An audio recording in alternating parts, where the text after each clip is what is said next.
আপনি কি জানেন মোবাইলের টাওয়ারে এই জিনিসটা কেন থাকে?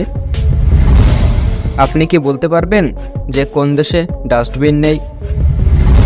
জানেন কি আমাদের ভারতের টাকাগুলি কি দিয়ে বানানো হয়? আপনি কি 750 পা বিশিষ্ট কোনো প্রাণীর কথা শুনেছেন? তো শুনতে ও দেখতে হলে ভিডিওটি অবশ্যই শেষ পর্যন্ত দেখতে থাকুন। তো চলুন শুরু করা যাক। তার আগে এখনো পর্যন্ত যারা আমাদের চ্যানেলটিকে সাবস্ক্রাইব করেননি তারা তাড়াতাড়ি সাবস্ক্রাইব করে দিন। ফ্যাক্ট নাম্বার 1, যে দেশটিকে পৃথিবীর বুকে এক টুকরো স্বর্গ বলা হয় সেই দেশটির নাম হলো সুইজারল্যান্ড।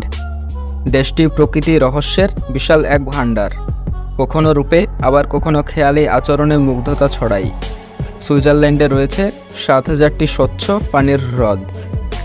সুইজারল্যান্ডে ইউরোপের অন্য যে কোনো দেশের তুলনায় সবচেয়ে বেশি উচ্চ পর্বতশৃঙ্গ রয়েছে। আয়তনে ছোট হলেও দেশটি অপরূপ প্রাকৃতিক সৌন্দর্যে অন্যতম ও স্বয়ংসম্পূর্ণ।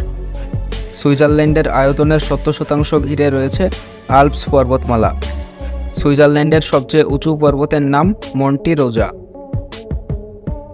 ফ্যাক্ট নাম্বার 2, পৃথিবীতে হাজারো বিচিত্র সব প্রাণীর বসবাস। এক এক প্রাণীর এক এক বৈশিষ্ট্য, কারো 2 পা আবার কারো 4 পা। এ ধরনের প্রাণী আমরা বেশি দেখি এবং চিনি।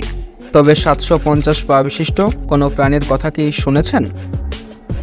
এই প্রাণীকে ইংরেজিতে বলা হয় মিলিপেড। একে বাংলায় ডাকা হয় কেন্ন নামে। এর শরীর উপর নিচে গোল। কেন্নদের ছুলে এরা কুণ্ডলী পাকিয়ে যায়। প্রাণীটি সচরাচর বাড়ির দেয়ালের ভাঙা অংশে বসবাস করে। মাঝে মাঝে তাদের দেখা মেলে। অনেকটা লালচে বর্ণের এই প্রাণীটির প্রথম কয়েকটি ছাড়া প্রতিটি দেহভাগে 2 জোড়া পা আছে। মাত্র 3 সেন্টিমিটার লম্বা প্রাণীটির শরীরে কোনো বিষ নেই। এদের মধ্যে মেয়ে প্রজাতির 750টি পা আর ছেলে প্রজাতির 550টির বেশি পা রয়েছে। সবুজ পাতা এদের সবচেয়ে পছন্দের খাবার। ফ্যাক্ট নাম্বার 3, বলুন তো ভারতের কোন রাজ্যকে হীরের শহর বলা হয়? এই প্রশ্নের উত্তর হয়তো অনেকেই জানেন না। চলুন জানিয়ে দিই। গুজরাটের সুরাট শহরকে হীরের শহর বলা হয়। বিশ্বের সবথেকে বেশি হীরের ব্যবসা এখানে করা হয়। বিশ্বের বৃহত্তম অফিস কমপ্লেক্স সুরাটেই অবস্থিত, যার নাম ডায়মন্ড কমপ্লেক্স। ফ্যাক্ট নাম্বার 4, ভারতের নোট কী দিয়ে তৈরি হয় জিজ্ঞেস করলে অধিকাংশ মানুষই বলবেন কাগজ দিয়ে। কিন্তু সত্যিই কি তাই? বাস্তবে ভারতে কাগজ দিয়ে টাকা তৈরিই হয় না।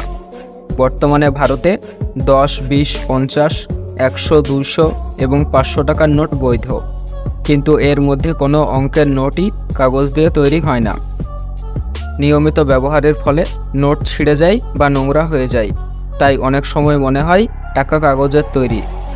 কিন্তু রিজার্ভ ব্যাংকের সূত্র অনুযায়ী ভারতীয় নোট তৈরি হয় 100% কটন দিয়ে।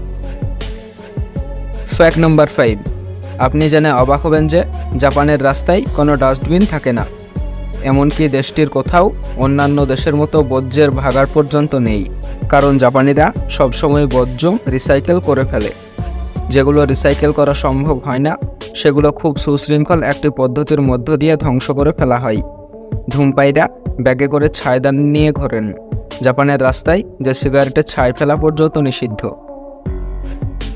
ফ্যাক্ট নাম্বার 6, ফু দিয়ে মোমবাতি নেভাবেন না, কারণ ফু দিয়ে মোমবাতি নেভানোর ফলে কেকের আইসিংয়ে ব্যাকটেরিয়ার পরিমাণ 1400% পর্যন্ত বেড়ে যেতে পারে। তারপর যেহেতু সেই কেক সব অতিথিরাই চেটেপুটে খাচ্ছেন, তাই তাদের শরীরেও ঢুকে পড়ছে জীবাণু। ফ্যাক্ট নাম্বার 7, মোবাইলের টাওয়ারে আপনি যে গোল জিনিসটা দেখতে পান তার নাম হলো মাইক্রোওয়েভ অ্যান্টিনা।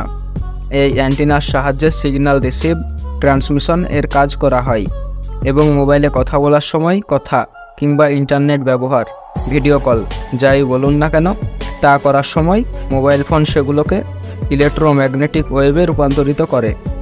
সেটা ফোন থেকে নিকটবর্তী টাওয়ারে গেলে তা আবার কাঙ্ক্ষিত স্থানে পাঠাবার জন্য কাজ করে টাওয়ারের এই মাইক্রোওয়েভ অ্যান্টেনা। এক কথায় বলতে গেলে সিগন্যালকে ট্রান্সমিশন করার কাজ করে এটি। তো বন্ধুরা, আজকের ভিডিওটি দেখে আপনাদের কেমন লাগলো তা অবশ্যই কমেন্টে জানাবেন। দেখা হচ্ছে আবার পরের কোনো ভিডিওতে। ধন্যবাদ।